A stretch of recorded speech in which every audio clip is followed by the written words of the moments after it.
जय हिंद। कहते हैं कि बिल्कुल हर अपराध के पीछे कोई ना कोई कारण होता है, एक नए मोटिव होते हैं। अगर मोटिव ही ना हो तो बिल्कुल अपराध कभी होगा ही नहीं। आज जो सच्ची वाकया मैं आपको बताने वाला हूँ, दरअसल इस सच्ची वाकया में भी एक ऐसा कारण था, एक ठोस मोटिव था जो पुलिस के सामने जो कहानी बताई गई थी, पुलिस को उस कहानी पे यकीन नहीं हो रहा था। और जितने लोगों ने इस कहानी को सुना था, सबको इस कहानी पर बिल्कुल यकीन कर बैठ रहे थे। पुलिस ने इस पूरी घटनाक्रम का खुलासा जब किए तो लोगों को बिल्कुल भी यकीन ही नहीं हुआ कि जो व्यक्ति कह रहा था, जो बता रहा था, उस पे वाकई झूठ था और पुलिस की बात बिल्कुल सच निकल करके बाहर आती है। इस पूरे घटनाक्रम में न कि रिश्तों को तोड़ा, रिश्तों को तार-तार किया, बल्कि सोचने पे भी मजबूर कर दिया कि कोई भी इंसान पैसे के लालच में कितना हद तक गिर सकता है। वाकई आज की कहानी के बाद, सुनने के बाद जो है आपको बिल्कुल भी लगेगा कि कैसे-कैसे मानसिकता के लोग इस दुनिया में रह रहे हैं। आदाब, नमस्कार, मेरा नाम जितेंद्र कुमार, आप देख रहे हैं स्टडी से पढ़ तक। आज की जो सच्ची वाकया मैं आपको बताने वाला हूँ, दरअसल इस सच्ची वाकया है महाराष्ट्र प्रदेश का एक शहर लगता है पुणे, और उसी का एक इलाका है औंध।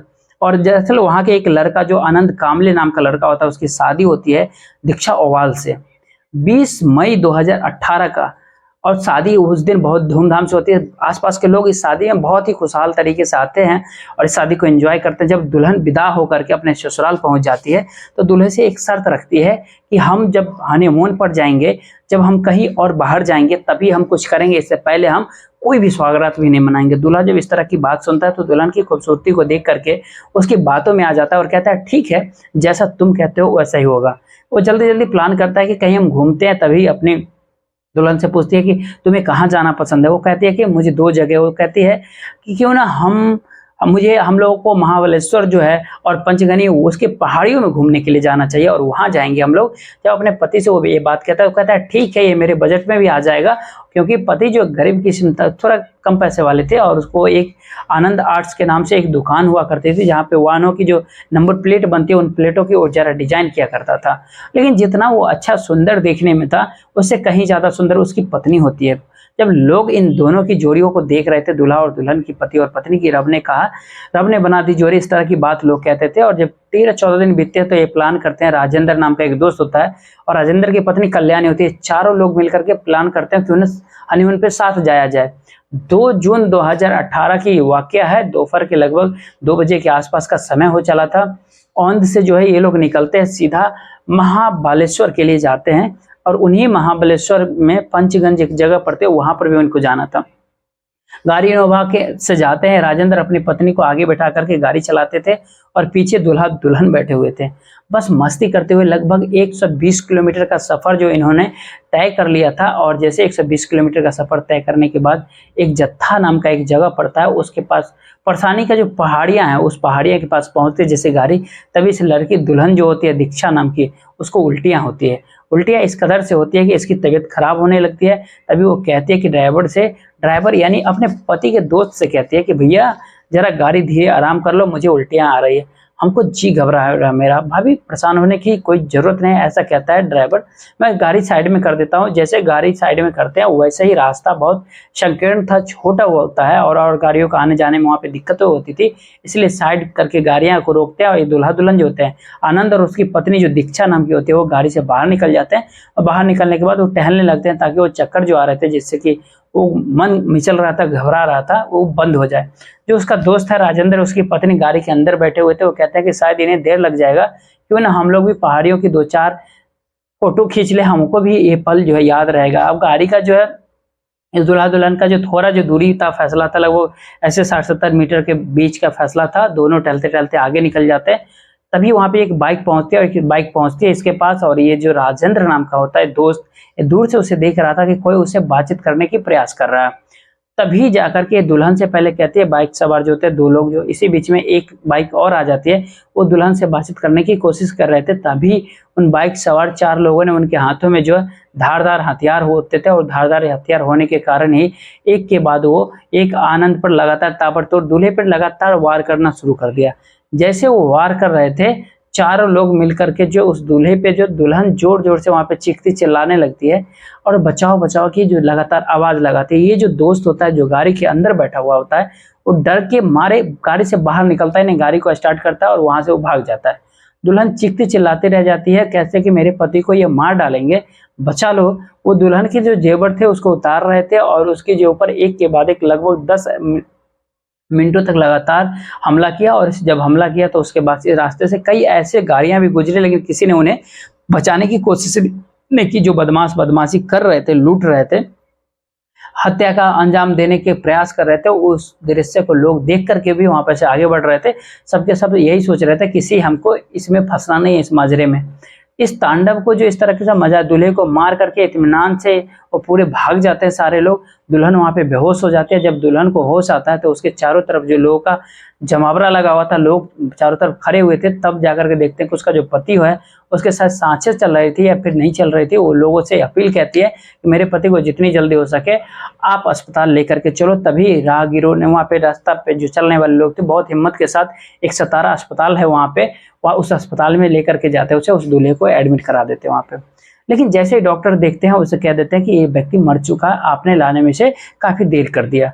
जैसे इस तरह की बात दुल्हन सुनती है, दुल्हन की चीखें निकलने लगती है। दोस्त अपने पत्नी को लेकर गाड़ी लेकर के भाग गया था, वो सीधा पहुंचता है पंचगनी थाने में और वहां जाकर के कह देता है कि मेरे दोस्त पर कुछ लोगों ने हमला किया है, उसको जान से मार देंगे। तो पुलिस कहती है कि ये जो मामला है वो इस इलाके का नहीं है बल्कि दूसरे इलाके का, आपको दूसरे जगह जाना चाहिए। वो कहता है कि आप समझने का क्यों नहीं प्रयास करते, मेरे वो दोस्त को मार देंगे। इसके बाद से वो असली जगह पे पहुंचे जिस पुलिस स्टेशन में उनको जाना था, वहां जाकर के पूरी कहानी को बताते हैं। वो कहानी जब बताते हैं तो उसके बाद प्रशासन को लेकर के जाते हैं, प्रशासन अस्पताल में जाते हैं। जब उसको लेकर के, जब उसके दोस्त से बातचीत करते हैं, साथ ही उस दुल्हन से भी पूछताछ करती है और दुल्हन गुस्से में थी, तमतमाते हुए कहते हैं कि जो इनका दोस्त है बीच में छोड़ करके चला आया, अगर वो मौके पर होता तो शायद मेरा पति आज जिंदा होता, मरता नहीं। उससे पूछा जाता है आखिरकार क्या कारण थी, उन बदमाशों ने क्या कहा। वो कहते हैं कि सिर्फ लूटपाट करने के इरादे से आए थे। उन्होंने अपनी जो ज्वेलरी उनके शरीर पे थी वो लगातार उसको छीन रहे थे। मेरे पति ने इसे रोकने का प्रयास कर रहा था तो मेरे पति को लगातार वो धारदार हथियारों से उनके ऊपर वार कर रहे थे। ऐसा कहते कहते वो बिल्कुल बेहोश हो जाती थी, उसे होश में लाते थे। तब फिर उससे बातचीत करने की प्रयास करते हैं, लेकिन जो दोस्त था, उसकी जो पत्नी थी, वो पूरे तरह से डर जाते हैं। पुलिस लगातार 1 घंटे तक लगातार पूछताछ करते हैं, लेकिन जो पुलिस को बताते हैं, पुलिस बिल्कुल यकीन कर लेती है। अब बात दुल्हन पे आ जाती है। दुल्हन के पास वो जब पहुंचते हैं, जो उसका पति है, दूल्हा है, उस दूल्हे को बहुत बुरी तरीके से मार दिया गया था धारदार हथियारों से। लूट की घटना में कभी भी ऐसा नहीं होता, लेकिन पुलिस को जब ऐसा लगा कि कोई इसकी दुश्मनी नहीं तो ऐसा क्यों हुआ। अब आनंद का मोबाइल लिया, सीडीआर निकलवाया, उसके जो बातचीत थी उसकी दुश्मनी के बारे में जब उससे पता करने का प्रयास किया, साथ ही दुल्हन जो होता है उसका जो मोबाइल लेता है उसकी भी सीडीआर निकलवाई जाती है, उसके भी जांच पड़ताल करना शुरू करते हैं वो लोग। जब दूल्हे के मोबाइल से जब ऐसा कुछ भी नहीं मिलता, लेकिन दुल्हन के मोबाइल से पुलिस वालों को एक नंबर मिल जाता है जिस नंबर पे बहुत ज्यादा बातचीत किया गया था। पुलिस ने और भी बारीकी से जब खंगालने की प्रयास किया तो पता चला कि व्हाट्सएप से उसने किसी को लाइव लोकेशन भेज दिया था। जब पुलिस ने ये पूछा कि तुमने लाइव लोकेशन क्यों भेजा था, इसी का वो सही से जवाब नहीं दे पाई। लेकिन अभी तक जो पुलिस वालों के सामने वो कह रही थी, पुलिस उस पर यकीन ही नहीं कर रही थी। बाकी जो घर परिवार वाले के, रिश्तेदार के जो लोग थे, वो बिल्कुल दुल्हन की बातों पे बिल्कुल यकीन कर रहे थे। लेकिन पुलिस ने कहा सब कुछ ठीक है, लूट भी हो गई ठीक है, ज्वेलरी भी आपकी चोरी हो गई ठीक है, लेकिन आपने लाइव लोकेशन क्यों भेजा था। जब पुलिस ने अपने तरीके से जब पूछताछ की, तब उसके बाद जाकर के एक नाम निकल करके बाहर आता है। वो नाम होता है निखिल नालेकर, जो करोड़पति व्यक्ति होता है, बिल्डर होता है। अब वो उससे क्यों बातचीत करती थी, क्या बातचीत करती थी, जब पुलिस वालों ने इससे पूछा, जब बात करने के प्रयास किया तो निखिल साथ में पुलिस निखिल को लेकर के आता है। और जब पूछताछ करती है पुलिस तो पता चलता है कई सालों से इन दोनों के बीच में प्रेम था, एक दूसरे के साथ ये दैहिक संबंध में रह रहे थे, रिलेशनशिप में थे, एक दूसरे के साथ ये संबंध में बनाते थे, लेकिन एक दूसरे से शादी करना चाहते थे, लेकिन एक दूसरे के साथ जिंदगी नहीं बिताना चाहते थे। लड़की ने जब अपने पूरे परिवार वालों से कहा कि मैं शादी करूंगी तो निखिल से करूंगी, लेकिन परिवार वालों ने कहा कि शादी अगर होगी तो हमारी मर्जी से होगी और अरेंज मैरिज ही होगी, लव मैरिज नहीं करने देंगे। इसीलिए आनंद का एक रिश्ता ढूंढा गया। आनंद का रिश्ता ढूंढने के बाद एक अच्छा व्यक्ति है, अमीर नहीं था लेकिन एक अच्छा व्यक्ति था, अच्छा इंसान था, इसीलिए परिवार वालों ने, लड़की वालों ने उस लड़की को आनंद के साथ कर दिया। और 20 तारीख यानी 20 मई 2018 को इनकी बहुत धूमधाम से शादी हो जाती है। शादी जब हो रही थी तब दुल्हन के पास जो उसका प्रेमी पहुंच जाता है और कहता है कि तुम अगर वहां जाओगी तो तुम्हारा जो है मेरा अंजाम अच्छा नहीं होगा। लेकिन दुल्हन कहते हैं कि तुम परेशान मत हो, मैं एक बहुत अच्छे तरीके से प्लानिंग कर रही हूँ। जो प्लानिंग करती है वो, तो उसका प्रेमी और दुल्हन मिल करके आपस में बातचीत करते हैं, प्लान बना लेते हैं कि आनंद को उस रास्ते से हटाने का, कत्ल करने का पूरा इरादा बना लेते हैं। वो करोड़पति जो है वो किराए का बदमाश को हायर कर लिया था, और जो एक हनीमून की जो प्लानिंग की थी, ये षड्यंत्र था, और जब हनीमून पे जाएंगे तभी बदमाश पीछे से भेज करके इसको हमला करा देंगे। ठीक वैसा ही होता है, लेकिन किस दिशा में वो जा रहे हैं, कहाँ जा रहे हैं, उसने लाइव लोकेशन भेज करके बिल्कुल जो अपनी पूरी वास्तविक स्थिति बता दी। और जब घर वालों को यह कहा गया, बताया गया कि उसको उल्टियां आ रही है, तो उस लड़की के भाई के, दुल्हन की भाई को बिल्कुल भी यकीन ही नहीं हो रहा था कि उसकी बहन को उल्टियां आ क्यों रही थी, क्योंकि आज से पहले उससे उल्टी की कभी शिकायत जो हुई ही नहीं थी। उसे लगा कभी कुछ ना कुछ दाल में काला, लेकिन भाई इस बात को जो है तो अपने कहता नहीं है, परिवार के लोगों को भी इस बात को छिपा देते हैं। लेकिन पुलिस जब अपने तरीके से पूछताछ करती है तो दुल्हन ही मेन इसमें कातिल होती है, उसके प्रेमी जो कत्ल कराने का जो एक आधार होता है, और दोनों एक दूसरे से प्रेम करते थे, प्यार करते थे।